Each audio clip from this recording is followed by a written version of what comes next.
क्यों इस देश के नेता तो बांटने और एक दूसरे को काटने में कोई कसर छोड़े कहाँ है, चाहे पक्ष की बात कर ले चाहे विपक्ष की बात कर ले। हर कोई संविधान को बचा रहा है, हर कोई संविधान को लूट खा रहा है, लेकिन सब लोग संविधान के नाम पर सत्ता की रोटी ही सेकना चाहते हैं। इसमें ये चुनाव जनता लड़ रही है और कहीं न कहीं जनता अपने मुद्दे को पकड़ कर लड़ रही है।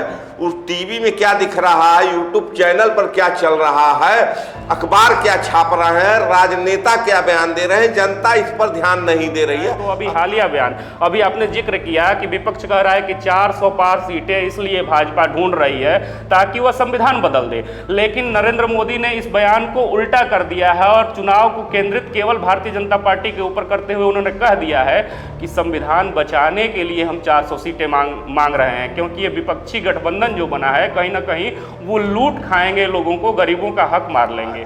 निश्चित रूप से एनडीए 240 से 250-55 के बीच में सिमटने जा रहा है और इंडिया गठबंधन जिसमें ममता बनर्जी भी अगर शामिल हैं तो वो भी 230 से 240 के बीच में आ रहा है कि अगर एनडीए 272 के आंकड़े से दूर भी रहती है, थोड़ी बहुत 10-20 सीटों का अंतर आता है, तो क्या ममता बनर्जी वास्तव में पाला बदल सकती हैं क्या? जैसे मैं कह रहा हूँ कि एक एक सीट महत्वपूर्ण हो गए हैं, चाहे विपक्ष के लिए चाहे सत्ता पक्ष के लिए।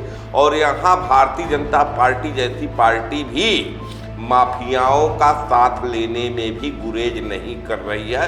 अब लग रहा है कि सत्ता आ सकती है विपक्ष को, तो विपक्ष अपना आंकड़ा एनडीए का गिरा कर देना चालू कर दिया। उनको भी महसूस होने लगा सत्ता की शायद सुगंध आ रही है उनको कि नहीं, अब कुछ सीटें जीतकर सत्ता के करीब पहुंचा जा सकता है कि वोटिंग परसेंट जब कम हुई है कहीं ना कहीं भारतीय जनता पार्टी को नुकसान हुआ है।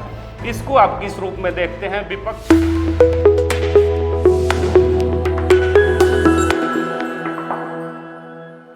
देश में लोकसभा चुनाव चल रहा है और चुनाव के 4 चरण जो हैं वो समाप्त हो चुके हैं। 4 चरण समाप्त होने के बाद से कयास यह लगाए जा रहे हैं कि एनडीए आगे है या इंडिया गठबंधन आगे है। इसके साथ ही आपको बता दें कि पहले देश में जो नेता थे वो केवल वादे किया करते थे, लेकिन अब के नेता जो हैं एस्ट्रोलॉजर बन चुके हैं और वह वादे के साथ साथ दावे भी किया करते हैं।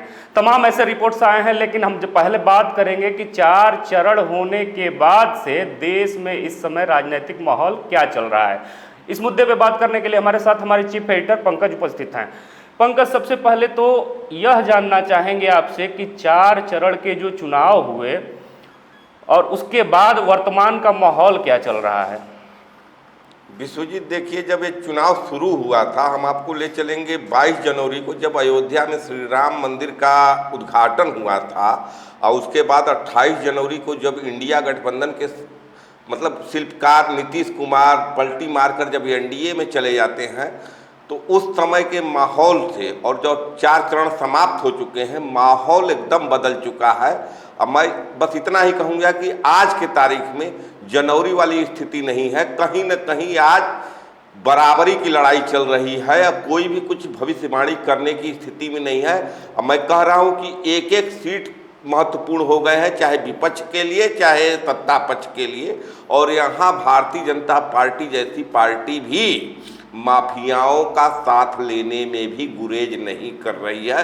कितना महत्वपूर्ण है आप इस बात से समझिए कि जौनपुर के सीट के लिए, प्रतापगढ़ के सीट के लिए, कौशाम्बी के सीट के लिए धनंजय सिंह राजा भैया की मदद लेने के लिए अमित शाह मजबूर हो चुके हैं।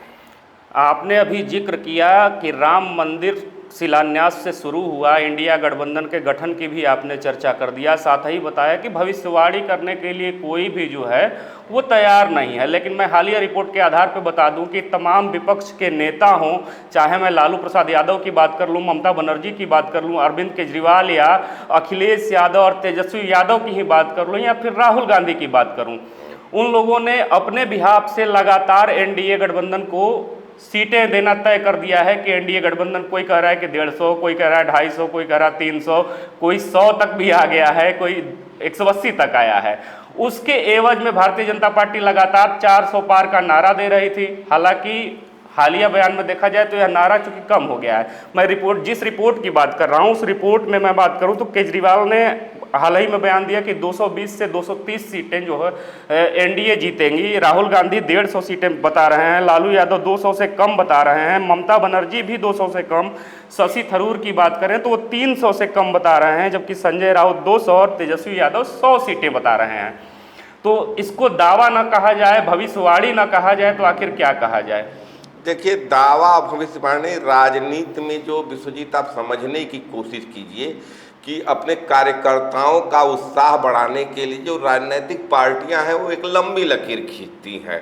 भारतीय जनता पार्टी को भी पता था कि 400 सीटें आने वाली नहीं हैं, लेकिन वो 400 पार का एक नारा लगा दी, क्योंकि टेक्निकल रूप से 370 का जो आंकड़ा अपने लिए भारतीय जनता पार्टी डिसाइड की, अपने लिए लक्ष्य बनाया, तो उसमें वो लड़ रही थी। केरला में भी अकेले लड़ रही थी, तमिलनाडु में भी उसका कोई सहयोगी नहीं था। तो ये बड़े स्टेट थे जहां भारतीय जनता पार्टी अकेले अपने बूते चुनाव लड़ रही थी। स्थिति उसकी अच्छी नहीं थी, आज भी अच्छी नहीं है। आंध्रा में भी वो सहयोगियों के बूते 6 सीट लड़ रही है, और ऐसे राज्य जहां उसकी स्थिति अच्छी है, बिहार में भी 17 सीट पर चुनाव लड़ रही है।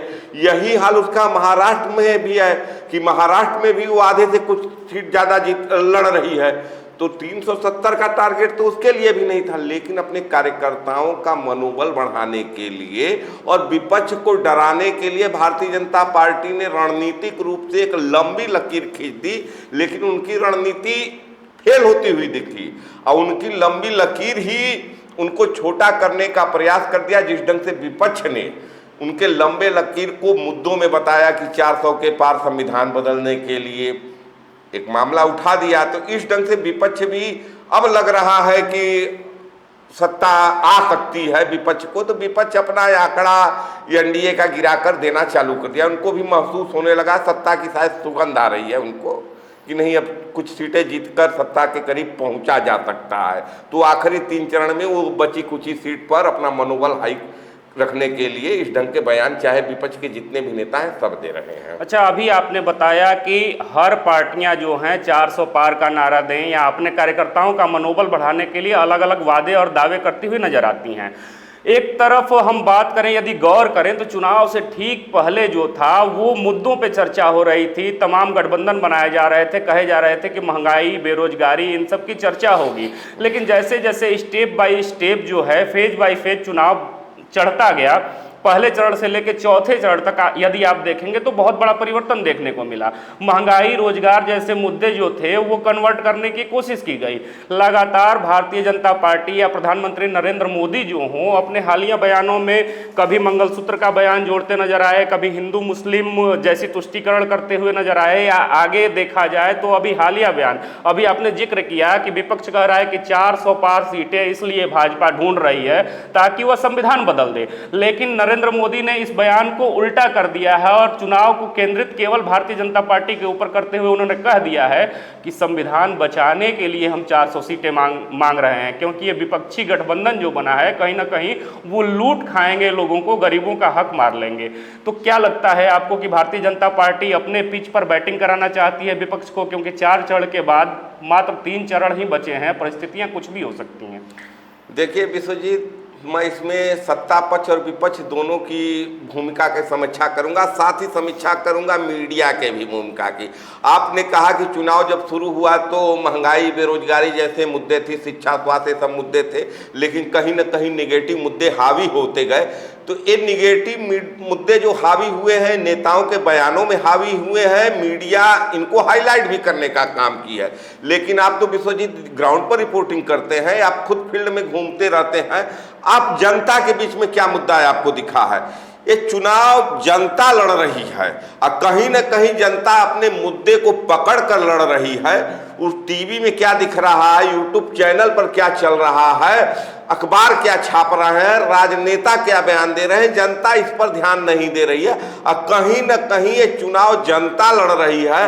और आज के तारीख में अगर विपक्ष की स्थिति थोड़ी सी सुधरी हुई दिख रही है तो ये चुनाव जनता लेकर खड़ा हो गई है, जनता अपने मुद्दों पर वोटिंग कर रही है। इस वजह से चुनाव, नहीं तो इस देश के नेता तो बांटने और एक दूसरे को काटने में कोई कसर छोड़े कहाँ है, चाहे पक्ष की बात कर ले चाहे विपक्ष की बात कर ले।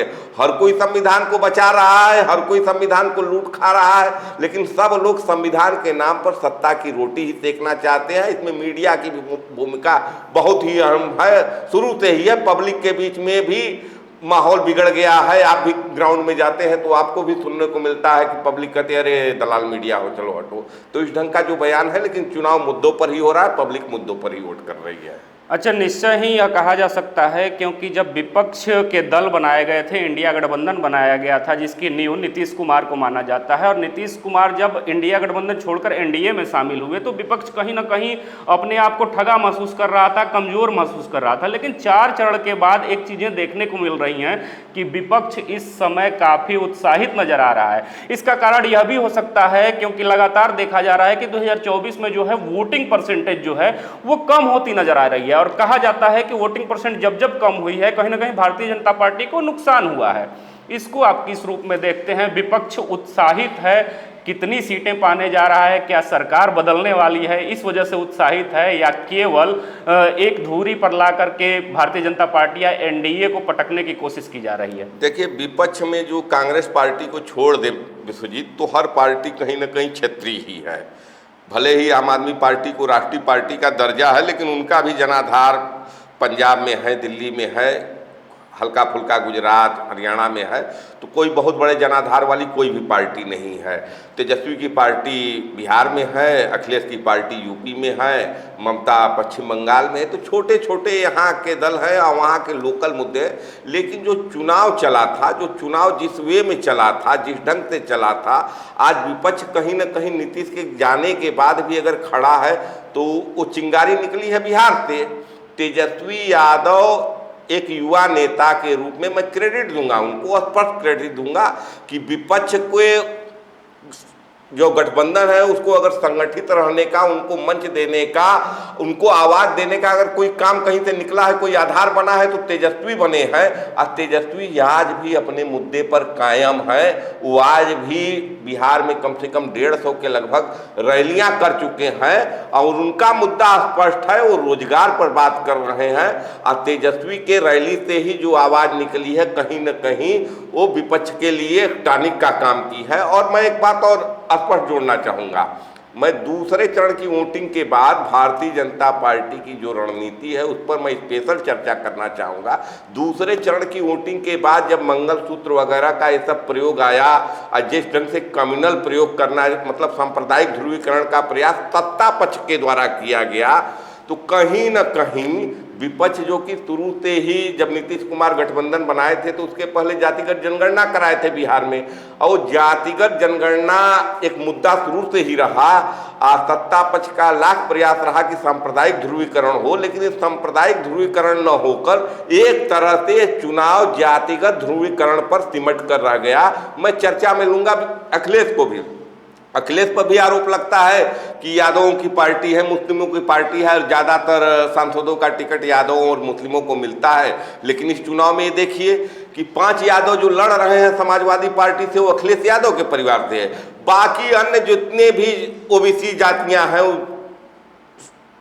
फैली हुई, चाहे उसमें पाल है, चाहे चौहान है, गुर्जर है, शाक्य है, सबको टिकट दिया है। यहाँ तक कि सवर्णों को भी, ब्राह्मणों को भी तो जातिगत जो समीकरण साधने का प्रयास हुआ है, तो यहाँ जातिगत मतलब कि ध्रुवीकरण भी हुआ है, तो जातिगत आधार पर। और मैं आपको कहूँगा, आप अगला कुछ सवाल है तो कर लीजिए, उसके बाद कुछ बात मैं और आपको बताऊंगा यूपी को लेकर। नहीं, सवाल हम जोड़ लेते हैं। आपने अभी अपने जवाब में ममता बनर्जी का जिक्र किया, हम चर्चा इस पे भी कर रहे थे कि 4 चरण के बाद से दावे और भविष्यवाणी की जा रही है कि इंडिया गठबंधन के लोग कह रहे हैं कि हमारी सरकार बन रही है, एनडीए कह रही है कि हमारी सरकार बन रही है।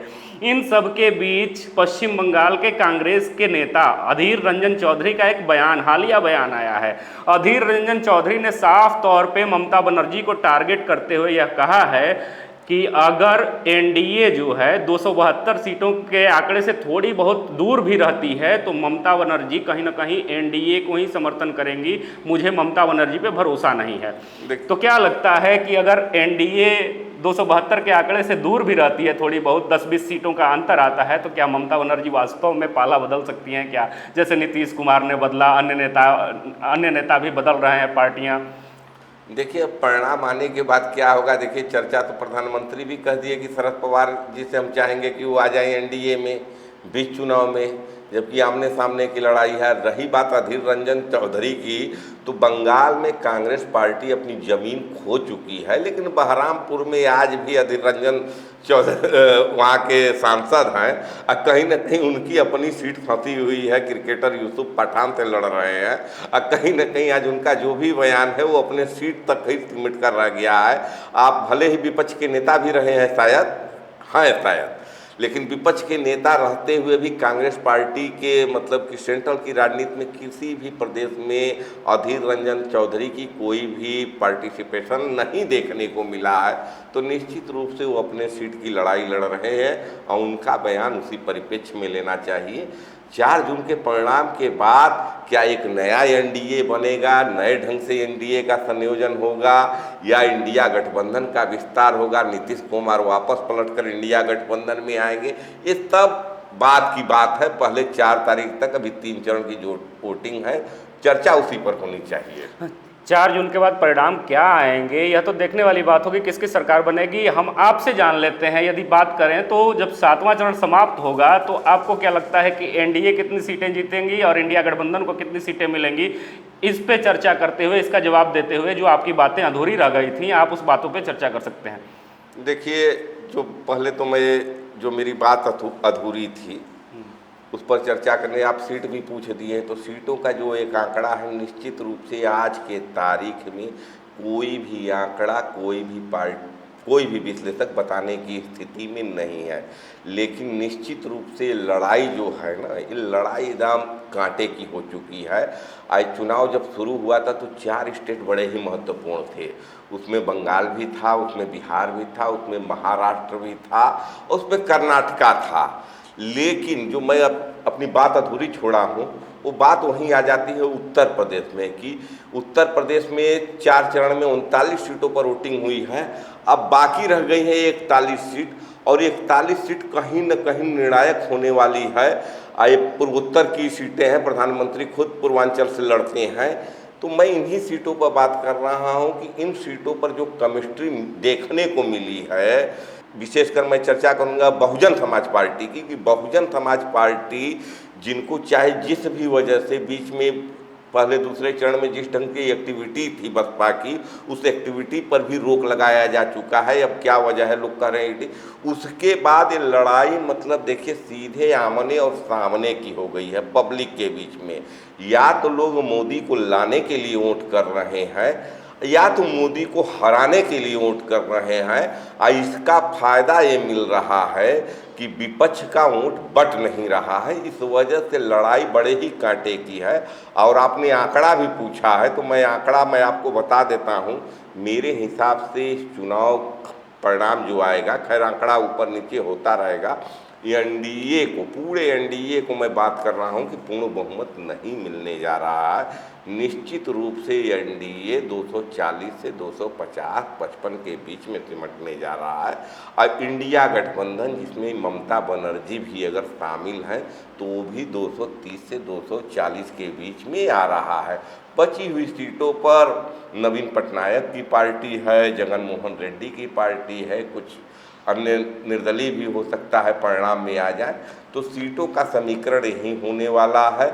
और निश्चित रूप से 4 जून के बाद एक नया इंडिया गठबंधन भी बन सकता है और एक नया एनडीए भी बन सकता है। इंडिया गठबंधन का नेतृत्व कौन करेगा ये तो अभी भी सस्पेंस के दायरे में है, लेकिन हो सकता है कि 4 जून के बाद एक बार फिर एनडीए की सरकार बन जाए, लेकिन नेतृत्व बदल जाए।